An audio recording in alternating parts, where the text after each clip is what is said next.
years ago, looking at the hunting areas we have in Zambia that were completely depleted because basically there is nothing in it for the villagers and the people that live within those areas. We had completely nothing in terms of wildlife. People were free to do poaching in their own way they would feel like, Well, Pete's approach has been, we're all part of the same community. How do we all benefit from this hunting? And he's really built a new model here. He's sort of cracking the code on what needs to happen across the best hunting areas of Africa. We're descended from abolitionist missionaries who came in the 1870s. Originally, my grandfather and father were in cattlemen, but we very rapidly saw as a family that cattle in these high rainfall areas was causing a lot of damage to the land. So branched into wildlife in 1993, and that's how we started. There are 23 huntable species in this concession.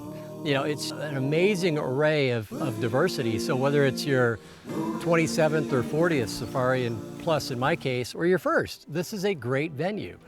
And I believe as a wildlife community, we have to ensure that the people that are surrounded by the wildlife, live amongst the wildlife, are well catered for and looked after, and they have an economic benefit direct from the wildlife back to them.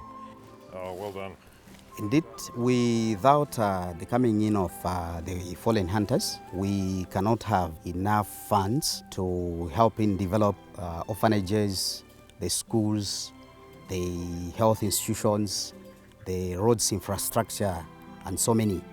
They are coming to me, I would say, is a great blessing to this nation and to this community.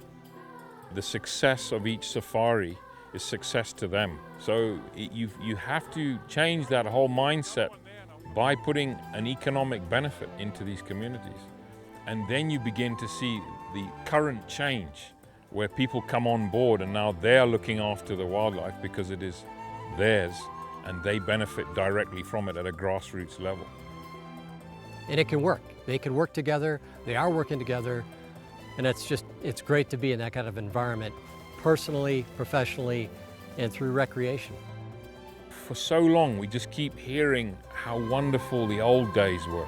Can we get a life and change and say how nice the future's going to be? If we just get it right and all work together to make so much fantastic areas in Africa that we can all be proud of, then and only then will you see the tide change.